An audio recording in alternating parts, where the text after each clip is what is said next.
Bonjour mes chers élèves, on va faire l'étude énergétique d'un dipôle LC qui se compose d'un condensateur chargé initialement et d'une bobine d'inductance L et de résistance négligeable R égale Z0. Alors normalement, l'énergie totale, E total à chaque instant égale l'énergie stockée dans le condensateur plus l'énergie magnétique emmagasinée dans la, la bobine.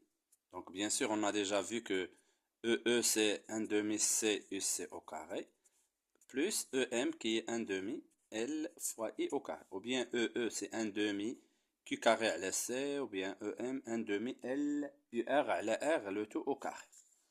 Alors bien sûr, puisque dans ce dipôle il est idéal, on n'a pas de résistance, donc l'énergie totale se conserve.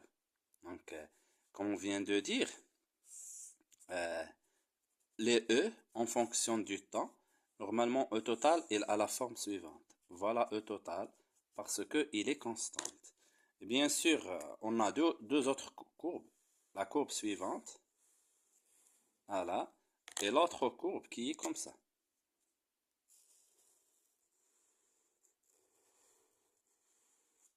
Très bien. Alors bien sûr, il faut savoir que cette courbe représente EE. Pourquoi? Car le condensateur est initialement chargé. Voilà la justification. Donc l'autre qui est en noir, il représente l'énergie magnétique emmagasinée dans la bobine. Alors n'oublions pas que ça c'est une énergie, bien sûr il est en joules.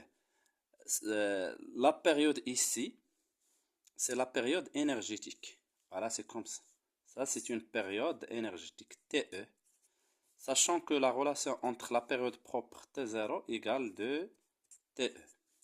Il faut savoir ça. Donc bien sûr, on a déjà fait dans le cours des pôles RLC que E total toujours égale à EE plus EM. Mais regardons, lorsque EE est max, donc EM égale 0. Donc si je fais ici max, donc EM égale 0. Donc il va nous rester EE max qui est 1 demi C UC max carré ou bien 1 demi Q max divisé par C. La même chose, si par exemple EE il est minimal égal à 0, donc EM est maximal. Donc je peux écrire que E total égale à EM max plus EE qui est égal à 0 et qui égale 1 demi L fois I max carré. Donc très bien. Alors bien sûr, euh, normalement la variation de l'énergie, delta E total, c'est E total moins E total, mais E total à l'instant T final, par exemple T1, moins E à l'instant T0. Alors ici égal à 0. Parce qu'on n'a pas d'énergie et on n'a pas d'énergie dissipée. E joule égale la variation de delta E total qui est égale à 0. On n'a pas de résistance qui est responsable de la perte d'énergie par effet Joule dans la résistance. Alors la question qui se pose, c'est démontrer ou bien montrer que, donc c'est-à-dire E total est une constante. Montrer que E total égale constante. Alors on a deux méthodes. Que ce soit on utilise la dérivée et on montre en utilisant l'équation différentielle, je vais faire. Donc la première c'est dE total sur dt. Voilà. Donc ici, il va être égal à quoi dE total sur dt? Déjà vu dans le chapitre d'études énergétiques d'un dipôle RLC. C'est la dérivée de ça. Donc c'est d sur dt de 1 sur 2 CUC au carré plus la dérivée de ça, d sur dt, c'est 1 demi L fois I au carré. Alors qu'est-ce qu'on fait pour faire la dérivée?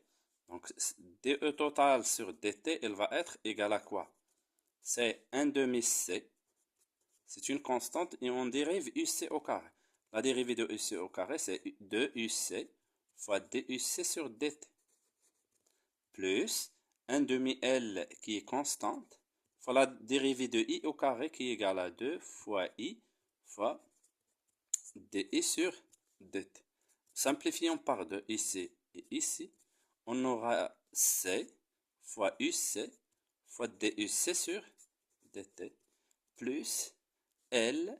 Alors, voyons voir ce petit i.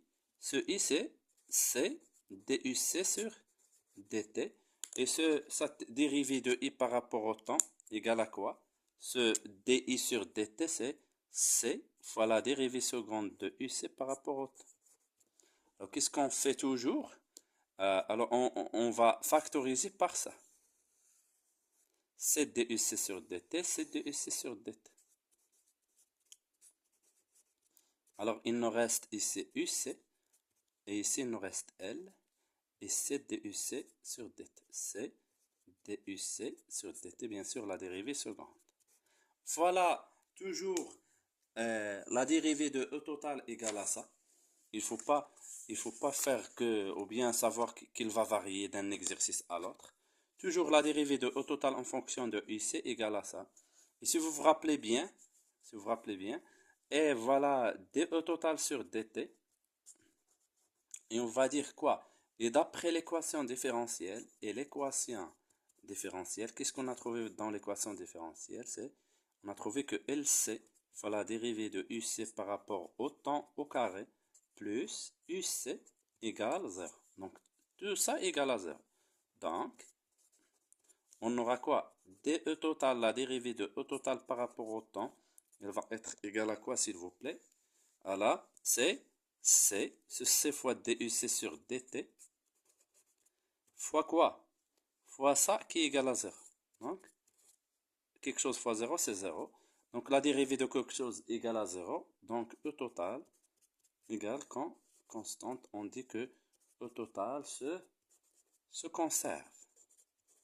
C'est-à-dire, il reste quand constante. Alors, la deuxième méthode, quelle est la deuxième méthode? Qu'est-ce qu'on va faire pour faire la démonstration de que E total se conserve? On remplace.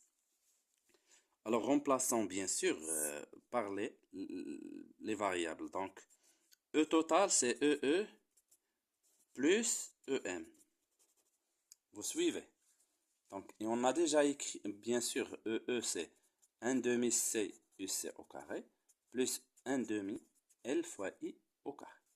Alors, sachant bien, il faut se rappeler, on a déjà démontré que dans ce cas, UC, c'est UC max fois cos de pi sur T0 fois T, plus phi, supposons que phi égale à 0. Et bien sûr, I, on a déjà écrit que I égale à quoi?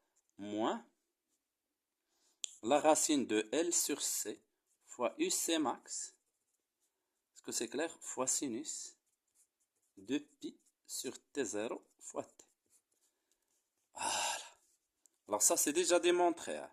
Donc en remplaçant, donc E total, il va être égal à quoi? Si on veut remplacer, c'est 1 demi fois C fois UC carré qui est égal à ça. Donc fois UC max carré fois cos carré. Cos carré de tout ça. Plus 1 demi L fois I carré. Donc là, le moins, il va être annulé avec le carré. Donc la racine, il va être annulé. Donc on aura, pardon, ici c'est C sur L. C sur L. Donc on aura C divisé par L. On a éliminé la racine fois UC max au carré fois sinus carré de ça. Donc comme vous voyez ici, je vais réécrire. C'est 1 demi C fois UC max carré fois cos carré de ça. Plus on va éliminer le L. On aura 1 demi C fois UC max carré fois sinus carré de tout ça.